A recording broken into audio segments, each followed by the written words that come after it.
That's why I buy one F1.8 lens. I want to bust that bad boy open and shoot all day long.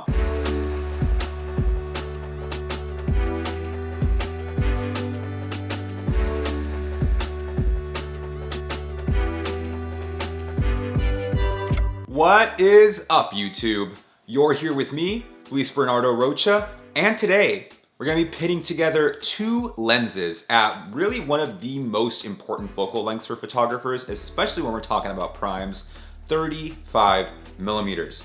We're going to be checking out the Canon RF 35mm f1.8 as well as the tried and true Sigma 35mm f1.4 art. Now this video was really born out of necessity for me. Let me explain. Because when I moved all of my equipment to Canon's RF series of lenses, I was really excited to use the RF series of lenses. The 50mm L, the 85mm L, they are just phenomenal. They're the best prime lenses that I have ever used. And we don't have an RF 35mm L series lens, which Canon, still waiting for you guys. I say this all the time. So I settled on the RF 35mm STM lens. It has a lot of cool features that the L lenses don't have. It has macro capabilities. It has image stabilization capabilities. Doesn't go down to 1.4 like I would love, but I thought, hey, small price to pay, great form factor, great bonus features. Let's pick this lens up, let's go with it.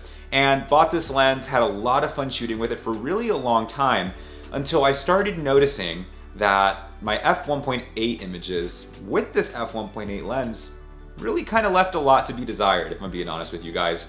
And this really became a solidified point in my mind when I reviewed that lens on its own in a previous video, linked to the description if you want to see that. I loved the lens, loved the form factor and the features like I said, but really the main glaring defect with that lens was that images at f1.8 tended to have kind of a hazy look. They weren't super sharp, they weren't like the cleanest images of all time. It got better once you hit f4 and above, but I like shooting wide open.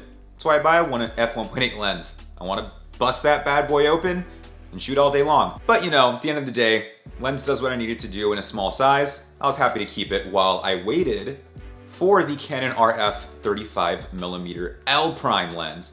There was some rumors that were kind of starting to pick up some steam about Canon announcing one soon, but all of a sudden the rumor mill went silent. I sat there, sitting, waiting, wishing, hoping for some news about a Canon RF 35mm L prime lens. Nothing. Rumor mill dried up. So I decided I'm done with waiting. We're gonna take a little step back. We're gonna look at the past and we're gonna test out the Sigma 35mm art series lens. Got it at a great deal on a flash sale online. So really I thought what better time to compare these two lenses. So let's dive deep into this comparison video and see if you should really be using the newest technology with the RF 35 lens or going back to an old faithful lens that a lot of people love, the Sigma 35mm EF art series lens. Now some obvious differences with these lenses. First of all, the size is a big one that I noticed immediately. Of course, how could you not? Especially when you have to mount the Sigma to the Canon EF-R adapter to get it to work on the Canon EOS R. I hate the adapter. I try to avoid it as much as I can because it just adds like this much to the length of your lens, which doesn't seem like a lot, but in practice, it makes almost every lens just that much more clunky, that much more awkward to use. So I try to avoid it when possible, which is why I originally went with the RF lens as my 35mm. But yeah, Sigma Art, much bigger than the RF as well as clunkier because of the adapter. Front elements are quite different as well, with the Sigma Art having the larger front element that uses a lot more glass, and the Canon RF sticking to its beautiful compact size with just a sweet little front element right there.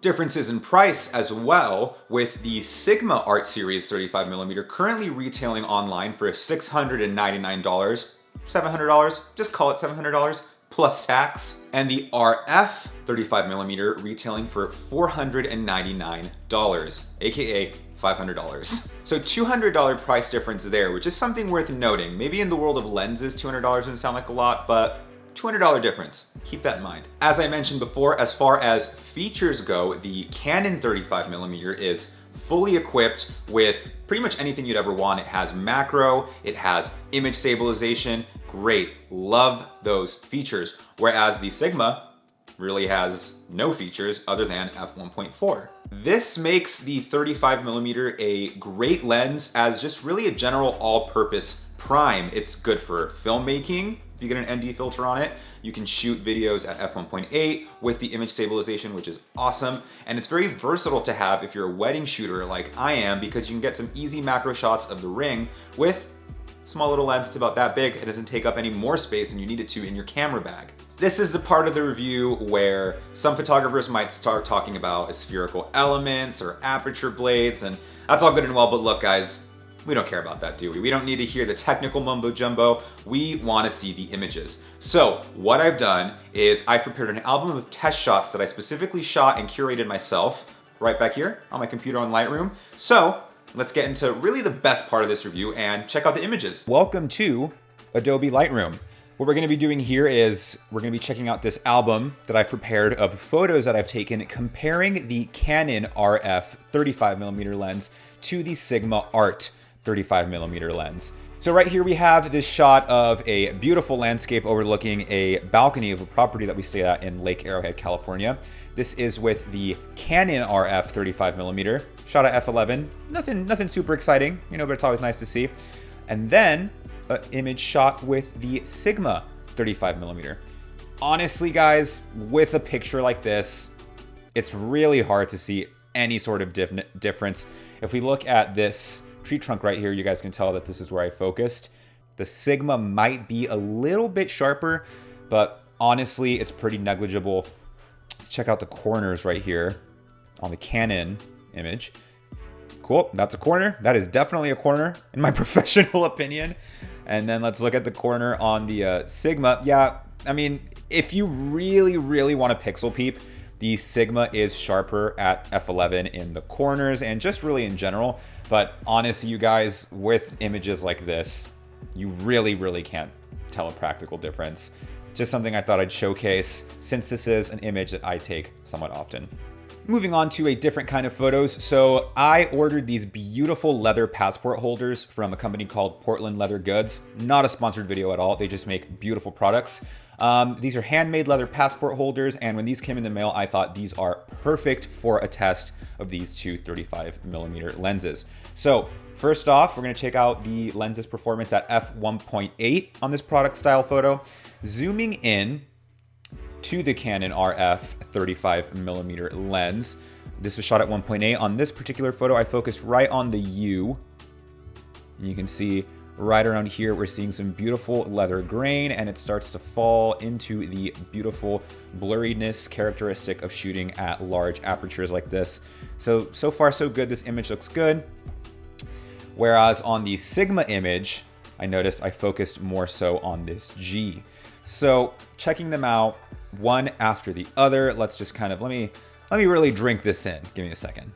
Two beautiful photos of a beautiful product, and I have to give the edge, again, ever so slightly on a photo like this to the Sigma 35mm Art. Now, having a large aperture on a product photo like this is really great. It's really interesting. It creates a beautiful image, and both of these lenses create a beautiful image, but I gotta say, I just like the Sigma a little bit more. And what's interesting about this, you guys, what's interesting about this comparison is that both of these photos, if you guys look up here, were shot at the exact same settings. The white balance is exactly the same, but you'll come to learn as you shoot with more lenses of different, you know, brands. They all have different characteristics. They all have kind of their own personality, and you really see it in example images like this between the Sigma and the Canon lens. Now, would the Sigma lens perform better against an RF L series 35mm lens? I don't know. I've been begging for that lens, and Canon still doesn't look like they're announcing it. Even in the rumor mill, it's not projected to be coming out anytime soon. But this is just, it's sharp, it's beautiful, especially with the leather grain. You can just really see the tack sharpness at big, beautiful apertures with the Sigma Art lens. Not to say that the RF 35 is a slouch, but as I said in my review of the RF 35mm, you do get kind of a hazier quality when you open up to the maximum aperture on that lens. And the Sigma, if I had to pick, just outperforms it just by that much. Moving on, we have the same shot setup, but this time at f4. This time we're gonna check out the Canon RF photo, and you guys can see the passport holder is beautiful. It's in focus, it is sharp.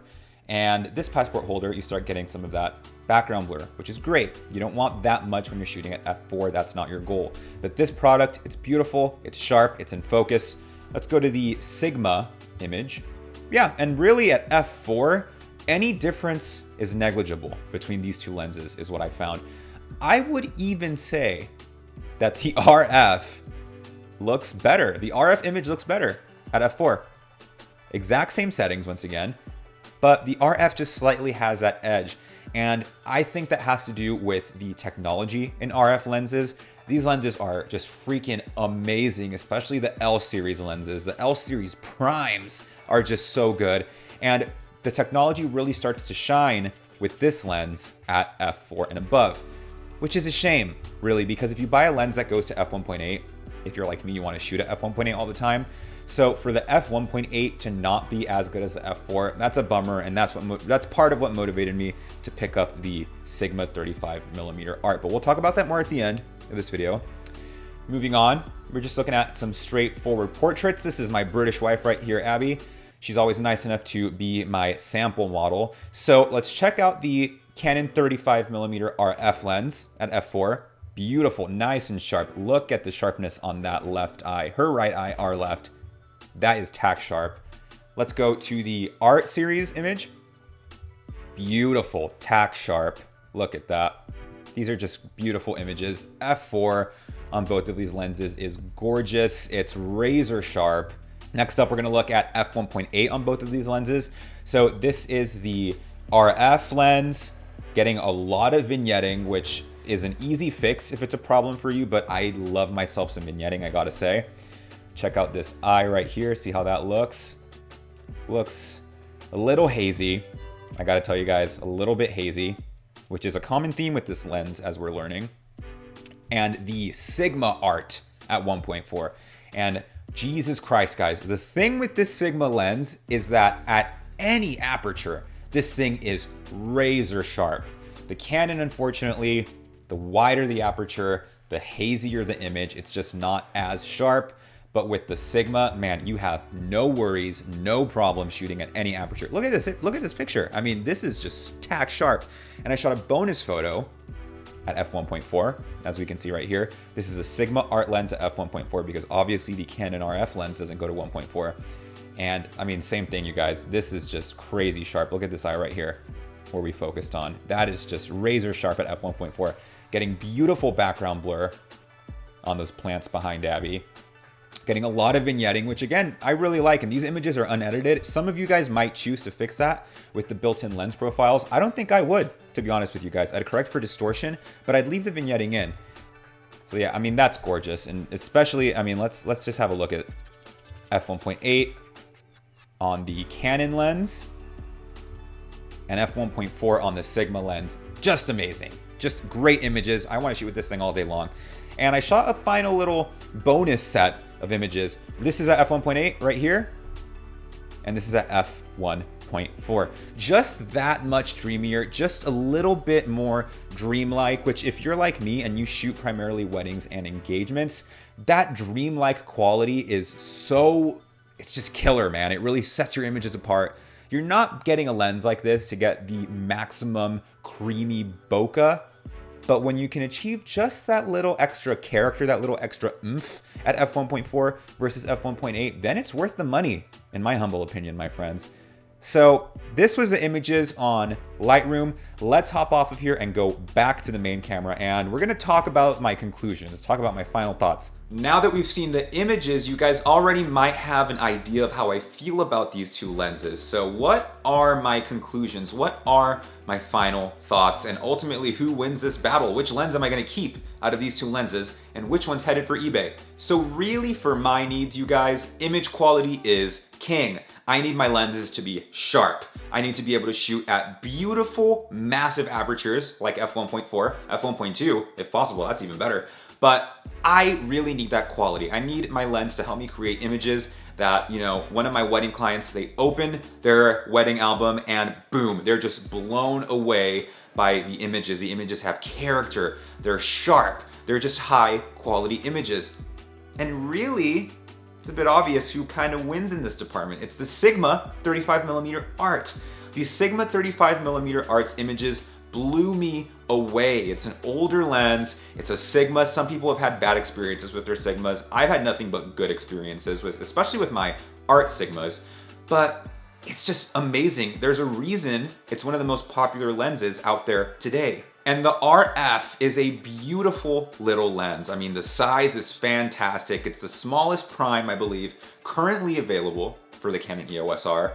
I mean, it's just so fully featured with the image stabilization and the macro. It's a lot of fun to run around with, but it's kind of a jack of all trades, master of none at the end of the day. And for some people, that versatility is the most important thing, but for me, I need something that creates the most stunning images possible, and if that means I have to go with an older lens, if that means I have to go with a larger lens, that's what I'm gonna go with. That is why this old faithful of a lens, the Sigma 35mm Art Prime, has earned a spot in my camera bag. Once again, haven't shot with this in a long, long time, but welcome back, new old buddy. Good to see you again. But that's not to say that the Sigma Art lens is gonna be in my camera bag forever, because the minute that Canon releases a 35mm L series prime lens for the RF mount, I'm gonna pick that thing up right away. I can't even imagine how great the images out of that lens are gonna be. Those were my thoughts. What are your thoughts? What 35 do you guys shoot with right now, and why? Do you need more of a versatile lens like the RF, or are you looking for beautiful, dreamy, sharp images like the art lens produces? Let me know. I'd love to know in the comments. I do read all of them, and share your thoughts with me. Let's get the conversation going. With all of that being said, you guys, thank you so much for joining me for another video. My name is Bernardo Rocha. Please don't forget to comment on this video, like this video, and if you really like this video, go right down there, hit the subscribe button so that you can stay up to date on all my new videos. I do post every week. You guys take it easy, and I will as well. Bye.